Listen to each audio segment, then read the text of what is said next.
Lettura in Telugu da parte di Dvija Kuturi della regione indiana del Telangana, del testo del discorso di Don Tonino Bello tenuto all'Arena di Verona il 30 aprile 1989.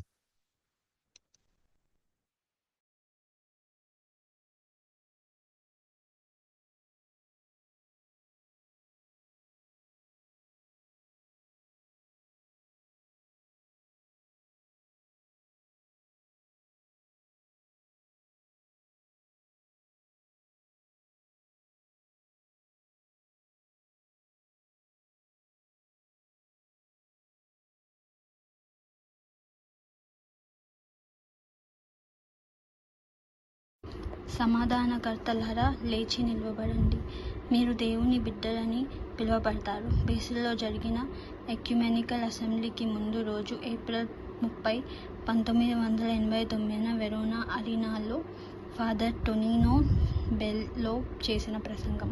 ప్రియమిత్రులారా, శాంతి, న్యాయం మరియు సృష్టి పరిరక్షణ పేరిట సమావేశమైన మీ అందరికీ ఈ అద్భుతమైన అరీనాలో కొన్ని గంటల పాటు లెక్కలేనంత మంది సమాధానకర్తలు కనబడుతున్నారు. దేవుని దినములలో ప్రభువైన క్రీస్తు దినమైన నేడు తండ్రి, కుమారుడు మరియు పరిశుద్ధాత్మ నామమున సమావేశమై దేవుని పరిశుద్ధ ప్రజలు కనబడుతున్న మన చర్చిలలో ప్రతిధ్వనిస్తున్న అదే శుభాకాంక్షలను నేను మీకు తెలియజేస్తున్నాను. పునరుద్ధానం చెందిన యేసు యొక్క శాంతి మీ అందరితో ఉండునుగాక. నిలబడిన ప్రజలు మరియు శాంతి దూతలైన అదృశ్య ప్రజలకు ఒక ప్రతీకగా నిలిచిన ఈ వేదిక నుండి చరిత్ర నిశ్శబ్దంలో లేదా భౌగోళిక బహిష్కరణలో శాంతిని నిర్మించే ఆ ప్రతి దేశం, జాతి, ప్రజలు మరియు భాషకు చెందిన ఎవరు లెక్కించలేని అసంఖ్యాక జనసమూహానికి ఒక గొప్ప శుభాకాంక్షలు పంపాలని నేను కోరుకుంటున్నాను.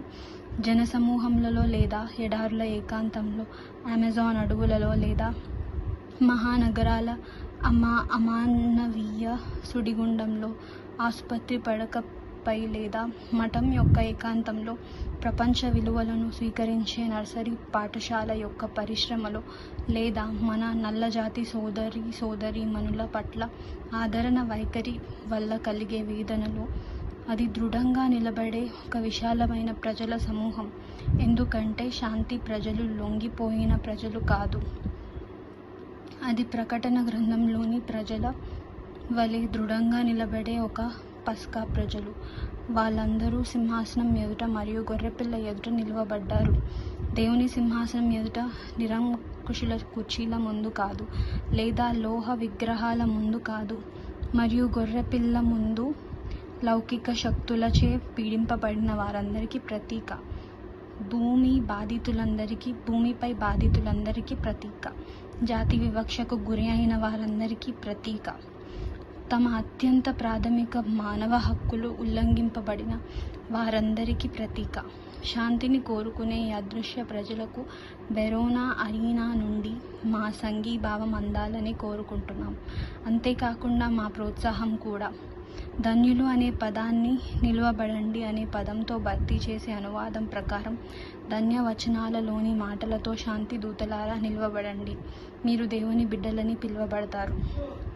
సంపూర్ణ ఏకేశ్వరోపాసన నుండి త్రిత్వ ఏకేశ్వరోపాసన వరకు నేను మీకు చెప్పాలనుకుంటున్న మొదటి విషయం ఇది. క్రైస్తవ దైవ ప్రకటనలో దేవుని భావన ఏ విధంగా సుసంపన్నమైందో శాంతి భావన యొక్క పరిమాణం కూడా అదే విధంగా సుసంపన్నమైంది. పాత నిబంధన గ్రంథంలో యెహోవా యొక్క సంపూర్ణ ఏకేశ్వరోపాసన సమస్త రక్షణ చరిత్రకు మూల స్తంభంగా ఉండేది. ఆ తర్వాత కాల సంపూర్ణత వచ్చినప్పుడు దేవుడు తండ్రి, కుమారుడు మరియు పరిశుద్ధాత్ముడు అనే బహుత్వ స్వరూపుడని యేసు మనకు బయలుపరిచారు. వారు తమ భేదములలోని సహజీవనాన్ని ఎంత గాఢంగా అనుభవిస్తారంటే, వారు ఒకరికొకరు ఎంత ప్రత్యేకంగా ఉనికిలో ఉంటారంటే, వారు ఒకే దేవుడిగా ఏర్పడతారు, ఒక్కొక్కరుగా కలిసి ఎల్లప్పుడూ ఒక్కటిగా అవుతారు. ముగ్గురు వ్యక్తులలో ఒకే దేవుడు. ఇదే మనం క్రైస్తవులం మన విశ్వాసంలోని ప్రధాన మర్మాన్ని వ్యక్తపరిచే సూత్రం. ఈ విధంగా మనం సంపూర్ణ ఏకేశ్వరోపాసన నుండి దేవుని త్రిత్వ ఏకేశ్వరోపాసనకు మారాము.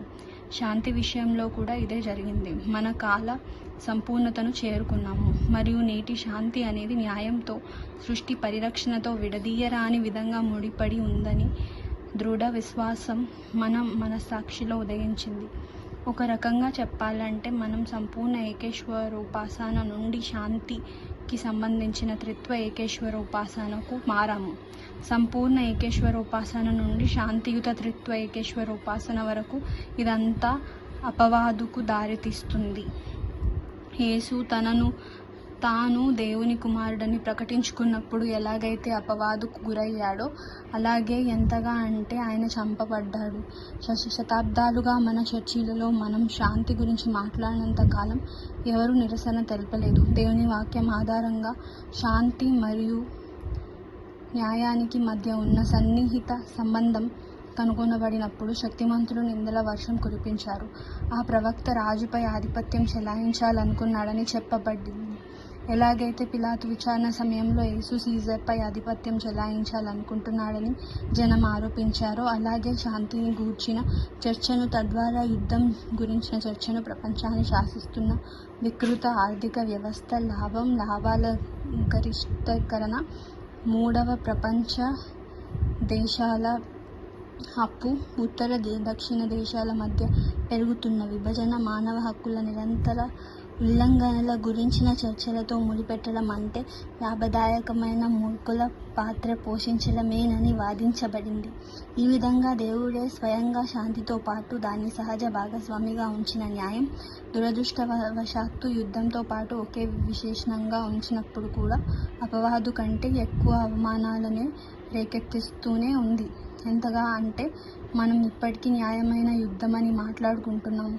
ఇది నిజంగా అసహజమైన సహజీవనం. కాలం పరిపూర్ణమైనప్పుడు ప్రియమిత్రులారా, శాంతి విషయంలో కూడా ఆ కాలం పరిపూర్ణమైనది.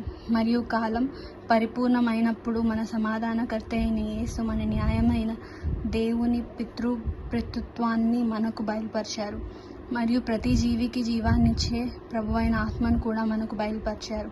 అలాగే ఈనాడు సమాధాన ప్రకటన కేవలం న్యాయం కోసం చేసే పోరాటంతోనే కాకుండా సృష్టిని పరిరక్షించాలనే నిబద్ధతతో కూడా పూర్తవుతుందని అర్థం చేసుకునే భాగ్యం మనకు ఉంది. పర్యావరణాన్ని పరిరక్షించడం అనేది మన కుయుక్తితో కూడిన సనుగుడు పద్ధతుల యొక్క లేదా ఏకాభిప్రాయం కోసం మనం వేసే వ్యూహాల యొక్క సరికొత్త ఆవిష్కరణ కాదు. ఇది ప్రస్తుత పోకడలకు ఇచ్చే సైగ కాదు. దానికి బదులుగా ఇది పరిశుద్ధాత్మకు భాగస్వాములుగా మనపై పడిన ఒక ఆదిమ కర్తవ్యం. తద్వారా భూమి అరాచకం నుండి అంటే విసుగు మరియు మరణం యొక్క ఆవలింత నుండి విశ్వం వైపు అంటే పారదర్శకత్వ మరియు కృపతో కూడిన స్థితి వైపు పయనించగలదు. 8 రోజుల్లో మనం పెంతెకొస్తు పండుగను జరుపుకుంటాం. మరియు ప్రభువు నీ ఆత్మను పంపుము, సమస్తమును పునఃసృష్టింపబడును మరియు నీవు భూమి ముఖమును నూతనపరచుదువు అనే ప్రార్థనను పునరావృతం చేస్తాము. భూమి ముఖము, భూమి యొక్క పైపొర కాలుష్యంతో వికృతంగా మారి మన కుతంత్రాలతో ముసలిదై మన దురాశతో దెబ్బతిన్న మన ఈ భూమి యొక్క చర్మం. అయితే ఈ చర్మం ఒక కౌమార దశలో ఉన్నవారి చర్మం వలె తాజాగా మారుతుంది మరియు క్రమాన్ని తారుమారు చేసినప్పటికీ సృష్టి యొక్క రక్షణ, న్యాయం మరియు శాంతి అనుసరించిన యెషయా యొక్క అద్భుతమైన అంతర్దృష్టి నెరవేరుతుంది. ఆత్మ ఉన్నత స్థలం నుండి మనలో కుమ్మరించబడుతుంది. అప్పుడు అరణ్యం ఫలవంతమైన పొలంగా మారుతుంది మరియు తోటలో నీతి ఉంటుంది మరియు నీతి యొక్క ఫలం శాంతిగా ఉంటుంది. కాబట్టి ఎడారి ఒక తోటగా మారుతుంది. ఆ తోటలో నీతి వృక్షం పెరుగుతుంది. ఈ వృక్షం యొక్క ఫలం శాంతిగా ఉంటుంది. ఒకరు ఆశ్చర్యపోతారు, పవిత్ర లేఖనాల పునాదులలో ఇంత దృఢంగా పాతుకుపోయిన ఈ త్రిత్వ శాంతి దర్శనం మన చర్చిలలో కూడా వ్యాపించడానికి ఇంతగా ఎందుకు కష్టపడుతోందో అర్థం కావడం లేదా? సమాధానం చాలా సులభం. మనం ఇప్పుడు మాత్రమే శాంతికి సంబంధించిన సంపూర్ణ ఏకేశ్వరోపాసన నుండి త్రిత్వ ఏకేశ్వరోపాసన మారగలిగామంటే దానికి కారణం మనం నిజంగా కాల పరిపూర్ణతను చేరుకోవడమే. అంత మాత్రాన ఈ చర్చ ఇప్పుడు స్థిరపడిపోయినది కాదు. దానికి పూర్తి విరుద్ధం. క్రైస్తవ మతంలోని మొదటి 10 శతాబ్దాలలో దేవుని గూర్చిన త్రిత్వ చర్చ అనేక పోరాటాలకు, అనేక వివాదాలకు మరియు అనేక సభలకు ఎలా కేంద్ర బిందువుగా నిలిచిందో అలాగే శాంతి గూర్చిన త్రిత్వ చర్చ కూడా ఉంటుంది. నైసియా, కాన్స్టాంటినోపుల్, ఎఫెసన్, అసిస్సి, బాసర్, సియోల్ మే 16 నుండి 21 వరకు బాసెల్లో ఉండనున్న ఇటాలియన్ చర్చిల ప్రతినిధులకు ఈ తరుణంలో వెరోనా అరీనా నుండి మేము శుభాకాంక్షలు తెలియజేస్తున్నాము. మరియు ఈ సంఘటన యొక్క ప్రాముఖ్యతను మాకు తెలుసు కాబట్టి గొప్ప విశ్వసభలకు బయలుదేరిన తమ బిషప్లకు తొలి క్రైస్తవ సంఘాల విశ్వాసులు ఎంత ఉత్సాహంతో స్వాగతం పలికారో అదే ఉత్సాహంతో మేము వారికి స్వాగతం పలకాలనుకుంటున్నాము. బెన్ హోఫర్ యొక్క ఇప్పుడు ప్రసిద్ధి చెందిన వాక్యం విశ్వాసం ద్వారా శాంతిని పొందేందుకు సాహసించండి ప్రేరేపించిన గుణాత్మకమైన ముందడుగు ఇది. పునరుద్ధానుని యొక్క ఈ గొప్ప సాక్షి 1934లో రాసిన ఒక వాక్య భాగం మమ్మల్ని కదిలించింది మరియు అది మాకు ఒక హెచ్చరికగా మారింది. భద్రత ద్వారా శాంతికి మార్గం లేదు. నిజానికి శాంతిని సాహసించి సాధించాలి. అది ఒక గొప్ప ప్రమాదం మరియు దానికి ఎన్నటికీ హామీ ఇవ్వలేము. శాంతి అనేది హామీకి వ్యతిరేకం. హామీలను కోరడం అంటే అవిశ్వాసం మరియు ఈ అవిశ్వాసం కొత్త యుద్ధాలను సృష్టిస్తుంది. నిశ్చయతలను వెతకడం అంటే ఆశయం పొందాలని కోరుకోవడం. శాంతి అంటే దేవుని ఆజ్ఞకు పూర్తిగా మనల్ని మనం అప్పగించుకోవడం, ఏ హామీని కోరుకోకపోవడం, కానీ విశ్వాసం మరియు విధేయతతో కూడిన చర్యగా ప్రజల చరిత్రను సర్వశక్తిమంతుడైన దేవుని చేతిలో ఉంచడం. ప్రపంచం వినేలా వినక తప్పని విధంగా శాంతి పిలుపును ఎవరు ఇస్తారు? క్రీస్తు యొక్క పవిత్ర సంఘం మాత్రమే ప్రపంచం పళ్ళు కొరుకుతూ శాంతి వాక్యాన్ని వినక తప్పని విధంగా మాట్లాడగలదు. మరియు ఈ క్రీస్తు సంఘం క్రీస్తు నామంలో తన బిడ్డల చేతుల నుండి ఆయుధాలను తీసుకొని వారిని యుద్ధం చేయకుండా నిషేధించినందుకు ప్రజలు ఆనందిస్తారు. మరియు భ్రమలతో నిండిన ప్రపంచంపై క్రీస్తు శాంతిని ప్రార్థించండి. కాబట్టి శాంతిని నిర్మించే వారులారా లేవండి, భయపడకండి. చరిత్రలోని ఇక్కడ మరియు నేటి కాలంలో రాజ్యపు తొలి ఫలాలను పొందాలనే కోరికను మౌలికవాదంగా కొట్టిపారేసే సిద్ధాంతాలను చూసి నిరుత్సాహపడకండి. నిరాయుధీకరణ, భూభాగాన్ని సైనికీకరణ రహితం చేయడం, ప్రపంచ దక్షిణ ప్రాంతంలో పరాధీనత, ఆకలి, పేదరికం మరియు సహజ పర్యావరణ విధ్వంసానికి కారణమయ్యే అభివృద్ధి నమూనాలను మార్చడానికి చేసే పోరాటం వంటి ప్రసంగాలను మన విశ్వాసంలో అంతర్భాగమైనవి. నిర్గమకాండం కాలం నుండి ఆధునిక ఫరోల కాడి నుండి పీడితులను విడిపించే ప్రయాసాలు ప్రభు వాక్యానికి ఇకపై అపరిచితమైనవి కావు. ధైర్యంగా ఉండండి. పేదలను పీడించే అన్యాయాలకు వ్యతిరేకంగా మనం చేసే తిరుగుబాటును సమాంతరవాదం అని పిలుస్తారనే భయంతో మనం మౌనంగా ఉండిపోకూడదు. హృదయాలను శోధించేవాడు మరియు మనం ఎన్నడూ వేడుకుంటూ అలసిపోని యేసుక్రీస్తుకు అల్పుల పట్ల మనకు ఉన్న ప్రేమ, అణగారిన వారి పట్ల మనకున్న ప్రేమతో ఏకీభవిస్తుందని తెలుసు. అతడిని ఆయుధాలను అమ్మడమే కాదు, అసలు తయారు కూడా చేయకూడదని, దిగ్బంధనాల విధానం అన్యాయమైనదని, 3వ ప్రపంచ దేశాల రుణాలను మాఫీ చేయడం అనేది ప్రపంచంలోని 2/3 దేశాలకు మనం చెల్లించాల్సిన రుణానికి కేవలం ఒక ముందస్తు చెల్లింపు మాత్రమేనని, ఏకపక్ష నిరాయుధీకరణ తర్కం సువార్త తర్కానికి అంతగా విరుద్ధం కాదని, క్రియాశీల అహింస క్రైస్తవ ఆచరణకు ఒక ప్రమాణమని, కొన్ని రకాల అభ్యంతరాలు ఈ భౌతిక నగరం పట్ల గొప్ప ప్రేమకు సంకేతమని ఇలా చెప్పగలిగే శక్తి మనకు లేకపోతే మనం ఈస్టర్ కొవ్వొత్తులుగా కాకుండా ఆరిపోతున్న వత్తులుగా మిగిలిపోతాం. బాసిల్లో బోన్ హోఫర్ చెప్పిన మాటలతో మేము ఆశిస్తున్నాం. మనం ఈ ప్రపంచంతో మాట్లాడాలనుకుంటున్నాం. అరమాట కాదు, పూర్తి మాట చెప్పాలనుకుంటున్నాం. ఈ మాట మనకు ఇవ్వబడాలని మనం ప్రార్థించాలి మరియు మేము ప్రార్థిస్తాం. నిజానికి ఆదివారం మనం జరుపుకోబోయే పెంతెకోస్తు పండుగకు సన్నాహకంగా ఈ గొప్ప 7 రోజుల ప్రార్థనను సరిగ్గా అరీనా డి వెరోనాలోని ఈ అద్భుతమైన వసంతకాలపు సాయంకాల ప్రార్థనల నుండే ప్రారంభించాలని మేము కోరుకుంటున్నాము మరియు మేము పవిత్రాత్మను ప్రార్థిస్తాము. భూముఖాన్ని నూతనపరచమని మాత్రమే కాదు, మా భయాలన్నిటినీ దహించి వేయమని కూడా.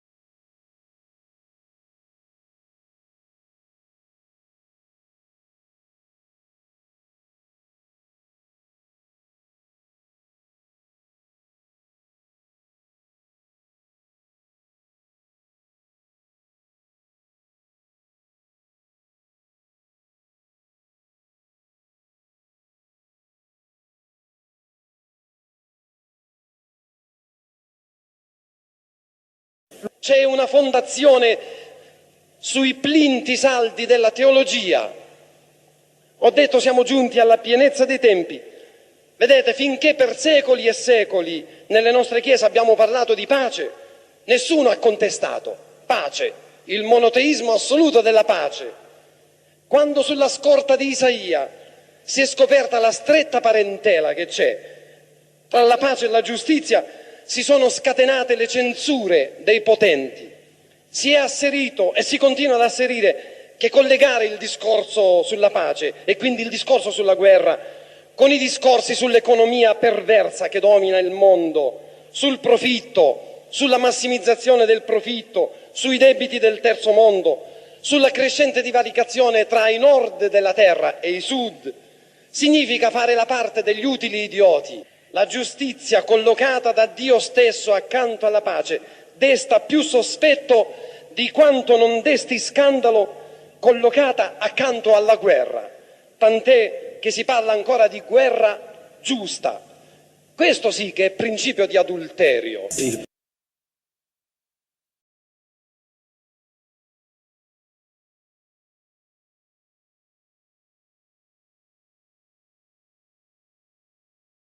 Si completa, oltre che con la rivelazione della giustizia, anche con la rivelazione della salvaguardia del creato. Quello della tutela dell'ambiente non è l'ultimo ritrovato della nostra furbizia brontolona o delle nostre strategie di consenso, ma è un compito primordiale che ci sovrasta come partners dello Spirito Santo affinché la terra passi dal caos, cioè dallo sbadiglio. Caos significa sbadiglio di noia e di morte, passi dal caos al cosmos, cioè alla situazione di trasparenza e di grazia e di bellezza. Ecco perché siamo partners dello Spirito Santo in questo. Tra 8 giorni noi celebreremo la festa di Pentecoste e ripeteremo l'invocazione: manda il tuo Spirito, Signore, e rinnoverai la faccia della terra. Vedete il collegamento? Rinnoverai la faccia la crosta della terra, il volto della terra, tu, Spirito di Dio, la faccia della terra, la pelle di questa nostra terra deturpata dagli inquinamenti, invecchiata dalle nostre manipolazioni, violentata dalle nostre ingordigie, diventerà fresca come la pelle di un adolescente e si realizzerà quella splendida intuizione di Isaia che dobbiamo leggere tutti intera. Formidabile, il capitolo 32, nei versetti 15-17.